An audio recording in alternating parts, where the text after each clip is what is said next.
What sells a home? Obviously the first thing is price. You have to be priced right. If you live in a subdivision, there's 5 similar homes that have sold in the past month and a half for $400,000, chances are your house is worth $400,000.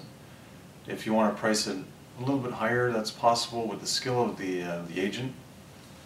You might be able to get a little bit more with negotiating skills, that sort of thing, marketing techniques and different things, but to get a crazy amount more, if 5 homes in the area sold for $400,000, like I said, you can't get $439, $429, $439. It just doesn't work that way. You have an emotional attachment to your house. You haven't seen those other houses. Chances are the agent you're dealing with has been through them or has sold houses like that. And he knows exactly what you're dealing with. You gotta detach emotions from it and take it from a buyer's perspective. A buyer is going to come in. If you're priced too high, they're going to avoid your house for one thing. They're not even going to look because you're completely out of the price range. Or secondly, they're going to come into your house, do their comparative market analysis, and then think, why are they at $429? I'm going to offer $395. I'm going to offer $390. So you might get to the net $400 that you were looking for, that you thought, no, I'll probably get eventually, but you're going to take the long way to get it, and you're going to eliminate tons of buyers from the buyer pool because you're just priced out of the market.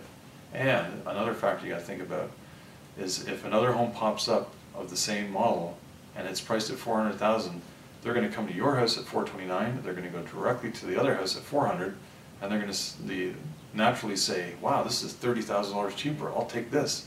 So you're going to actually help sell another home, which you don't want to do. So, it's okay to be plus or minus a little bit, but when you're plus or minus 8, 9, 10%, that's just way too much. So price is the number one. Number two is presentation. The home has to be presented properly. You can't have a dirty home. It's just the way it works. It has to be presented absolutely top-notch. The virtual tour has to be done perfectly. The photography has to be excellent. These days with computers, like the internet, people have a attention span of about 10 seconds. If they go on and they see they click on the outside picture of your house and it's not very good, and that's the only picture they see, bang, they're off to the next house. They won't even look. They're thinking, you know what, there's something wrong. Why isn't there inside pictures of the home? And if there are inside pictures of the home, make sure the home is staged beautifully, ready to go.